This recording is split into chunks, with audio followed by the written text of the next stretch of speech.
And I think if you're going to say someone has been bribed or someone is corrupt, you ought to be specific. And I notice you haven't been. And I don't think this is, I've listened to a lot of pretty words about bipartisanship, but then we get personal. I don't think it's productive. Already in the pipeline.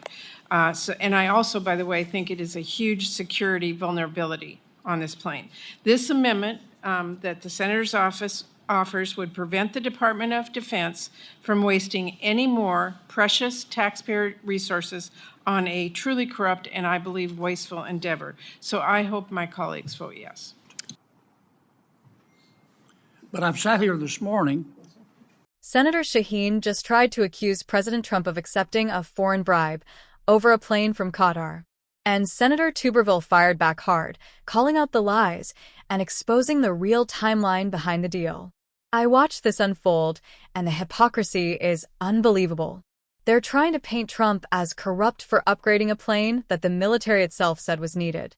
Let me break down exactly how Senator Shaheen tried to twist this, and how Senator Tuberville shut the whole thing down.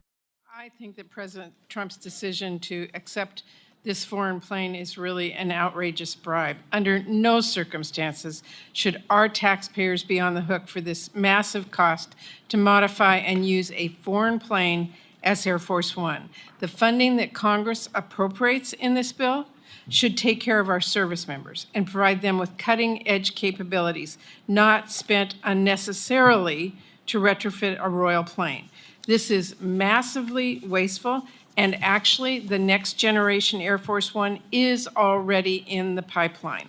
And I also, by the way, think it is a huge security vulnerability on this plane. This amendment that the Senator's office offers would prevent the Department of Defense from wasting any more precious taxpayer resources on a truly corrupt and, I believe, wasteful endeavor. So I hope my colleagues vote yes. But I've sat here this morning, and I appreciate the bipartisan words. But with all due respect, Madam Vice Chair, when you say that the President of the United States has been bribed, I said potential. That's pretty strong.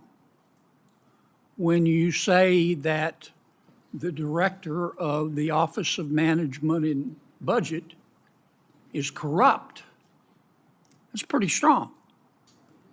And I think if you're going to say someone has been bribed or someone is corrupt, you ought to be specific. And I notice you haven't been.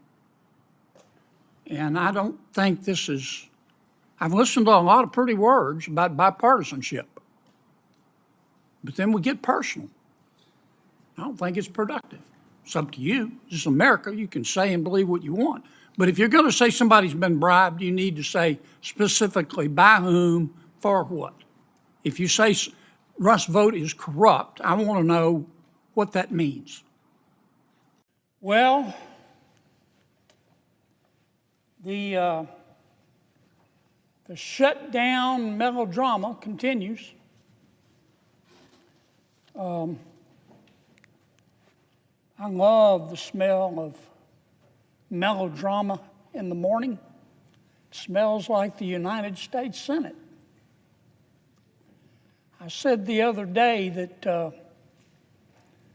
that this shutdown is just further proof that human evolution is a slow process. This shutdown, what you're witnessing now, is just further proof of why it took human beings thousands of years to learn how to stand upright. This shutdown is bone deep, down to the marrow, stupid. Some shutdowns are based on policy. Some shutdowns are based on politics. Some shutdowns are based on a combination of both. This one is pure. It's pure as ivory snow. This shutdown is based on politics. Let me tell you what's going on. I believe in a two-party system, Mr. President. Why? Because two parties create competition. And competition makes all of us better. It does. The Democratic Party, the opposite of my party, the Republican Party, the Democratic Party is competing within itself right now. And there is a distinct wing of the Democratic Party that is winning that competition. If I wanted to use a pejorative expression, I would call it the loon wing of the party. The loon wing of the Democratic Party. Or you might call it the Bolshevik wing of the Democratic Party.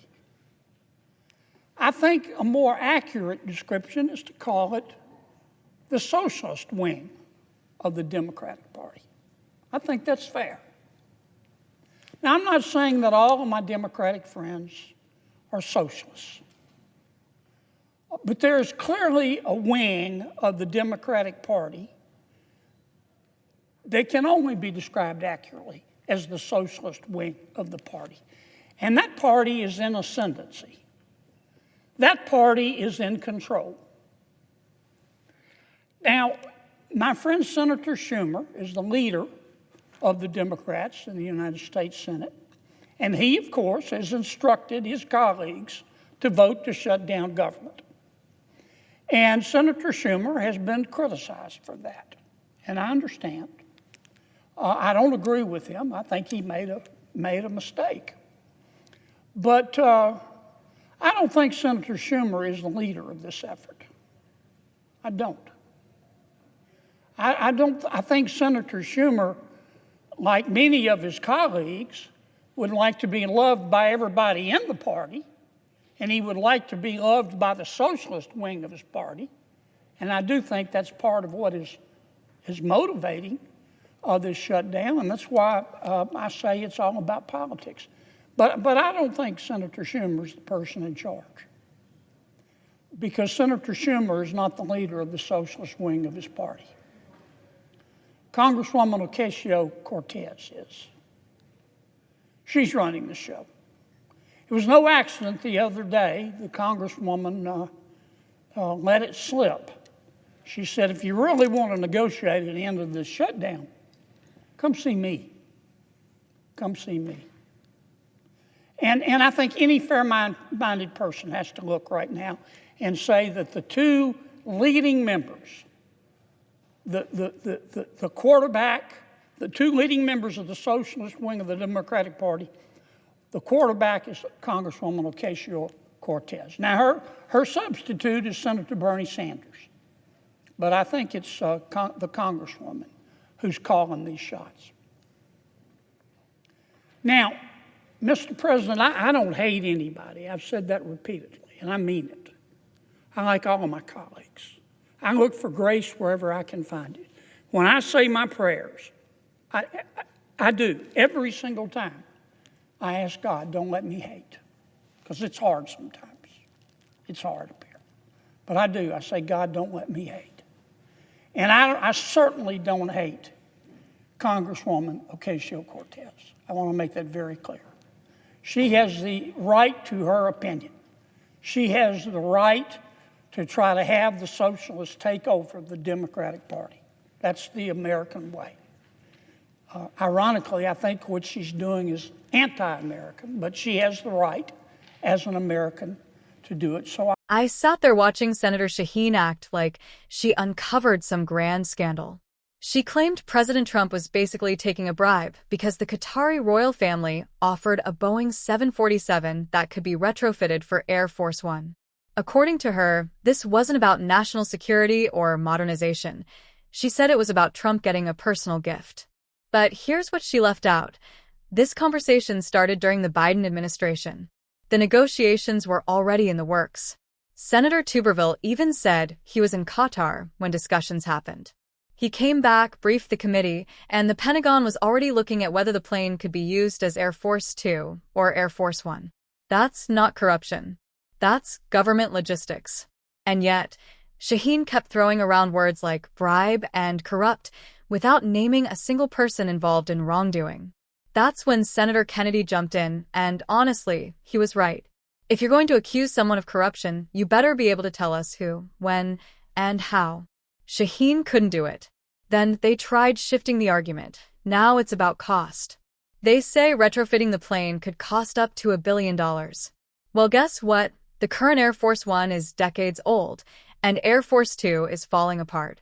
These things cost money no matter what. And when has the military ever had a cheap budget item? Here's the part they don't want to admit. They're mad because the aircraft could later wind up at Trump's presidential library. They think it makes Trump look iconic. They think it builds his legacy. That's the real issue. This isn't about ethics, it's about optics. They didn't care when Reagan's Air Force One became a museum centerpiece. They didn't care when Obama spent billions on new executive aircraft programs. They only care now because it's Trump. Senator Tuberville laid it out clearly. If we're going to debate this, at least debate reality, not some political fantasy. Outdated planes need to be replaced. Security upgrades cost money. And accusing a former president of corruption because you don't like him isn't oversight, it's obsession. This was never about national security, never about taxpayers, never about transparency. This was about trying to smear Trump, again with zero facts and maximum drama. And once again they failed.